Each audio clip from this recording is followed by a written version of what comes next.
शक्ल ही नहीं देखना चाहती, ना मैं कभी इस जगह पे जाना चाहती हूँ, मैं इस सिचुएशन में कभी दोबारा नहीं जाऊँगी, या मैं कभी चाहती नहीं हूँ कि ये सिचुएशन मेरे सामने आए। ये सब अप्रोचेस जो हैं हमारी generally they are very wrong approaches. क्योंकि जब हम किसी चीज़ के रिलेटेड या अगर हम किसी सिचुएशन के साथ नेगेटिव फीलिंग्स को एसोसिएट करते हैं या हम उसके साथ किसी भी तरीके से हेट्रेड या एंगर को एसोसिएट कर लेते हैं, वो चीज़ उतनी ही ज़्यादा हाईलाइटेड हो जाती है हमारी लाइफ में। अब हम नॉर्मली क्या करते हैं कि लेट्स से आप, क्योंकि नॉर्मली आप देखो लाइफ में you will only go through two situations, either the situation itself is not right, या आप किसी सही इन्वायरमेंट में या किसी सही सिचुएशन के साथ डील नहीं कर रहे हो, या फिर आप किसी सही इंसान के साथ डील नहीं कर रहे होते हो। इसके अलावा कोई सिचुएशन नहीं बनती, राइट। लेकिन उसमें हम क्या करते हैं कि हम अपने आप को, अगर हम उस सिचुएशन में से निकल आते हैं तो फिर हमारी अप्रोच ये होती है कि मैं कभी दोबारा इस बंदे की शक्ल भी नहीं देखना चाहती, या मैं कभी दोबारा इस सिचुएशन में नहीं जाना चाहती। अब उससे होता क्या है कि जब आप ये एक, क्योंकि आपका उस इंसान या उस सिचुएशन के साथ कोई नेगेटिव इमोशन जो है वो जुड़ चुका है, नेगेटिव इमोशन जो एसोसिएट हो चुका है, आपके अनकॉन्शियस माइंड में वो एक चीज़ हमेशा सरफेस पे रहती है। आपको ये डर हमेशा रहता है, what if that person comes in front of me, what if this happens again, what if ये पर्टिकुलर चीज़ दोबारा ना हो जाए। और उसमें अगर आप मूव ऑन भी कर रहे होते हो अपनी लाइफ में, आप कहीं ना कहीं अपने आप को उसी सिचुएशन, उसी इन्वायरमेंट और उसी सिनेरियो में कंसिडर करते रहते हो, बिकॉज आपका माइंड हमेशा इस चीज़ के लिए ज़्यादा फोकस्ड होता है कि मुझे ये पर्टिकुलर सिम्टम या ये पर्टिकुलर स्टिमुलस कहीं नज़र ना आ जाए। अब जो, और वो फिर हम यही कहते हैं कि you know it's been so many years, मैं इतनी कोशिश कर रही हूँ, I am trying to heal out of this, I am trying to focus on myself, this particular thing is not getting out of my mind. And why so? Because हम उस particular चीज़ को इतनी importance दे रहे हैं, चाहे वो आप surface पे नहीं दे रहे हो, चाहे वो आप कॉन्शियसली उसके बारे में नहीं सोच रहे हो, बट आपका अगर एक नेगेटिव या रॉन्ग इमोशन जो है वो एसोसिएट हो चुका है, तो वो हमेशा आपके अनकॉन्शियस माइंड में रहेगी। And your brain will always actively look for symptoms कि मुझे ये नज़र ना आए कि अगर इन्वायरमेंट में कुछ ऐसा तो नहीं हो रहा। So your unconscious brain is always hyper vigilant. अब इसका सही तरीका क्या है कि for example you've dealt with some issues with a person, or you've been in a problematic situation and now that you're out of it,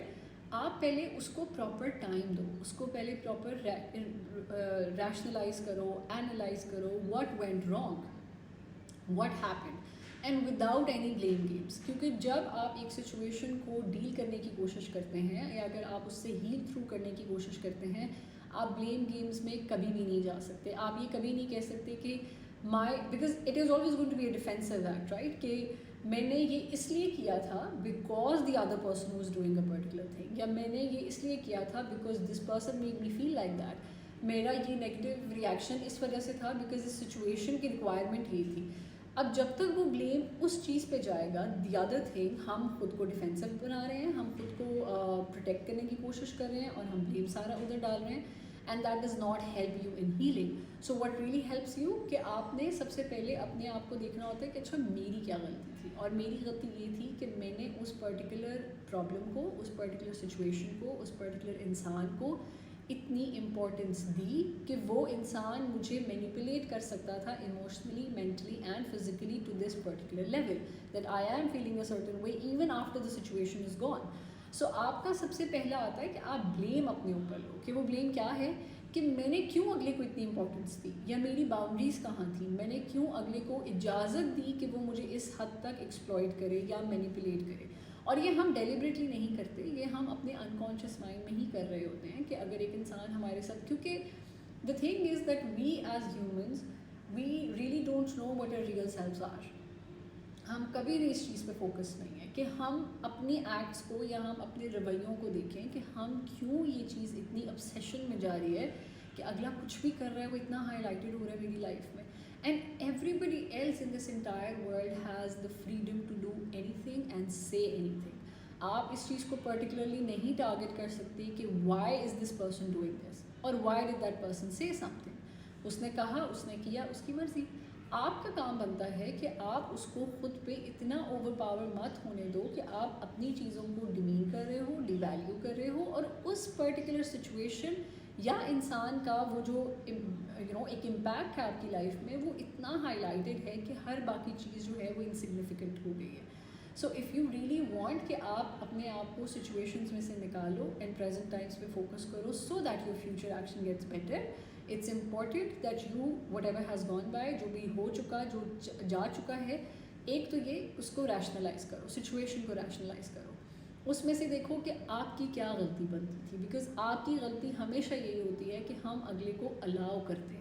हम अगले को वो स्पेस देते हैं, हम अगले को टाइमली नहीं रोकते हैं, हम अगले के सामने टाइमली अपनी बाउंड्रीज नहीं पुट फोर्थ करते. And then of course when somebody gets that space, why would not anybody occupy that, right? तो आप सबसे पहले उसको ओवर एनालाइज करो, उसको रैशनलाइज करो सिचुएशन को, and then with that whatever emotion comes उसको रेगुलेट करो और फिर प्रोसेस करो. क्योंकि ये बहुत इंपॉर्टेंट है. For you to move on, आपको पहले एक चीज़ को एक प्रॉपर जगह पे ख़त्म करना पड़ता है. आप उसके रेजिड्यूज़ को अपने साथ नहीं लेकर जा सकते, और ये हम गलत करते हैं.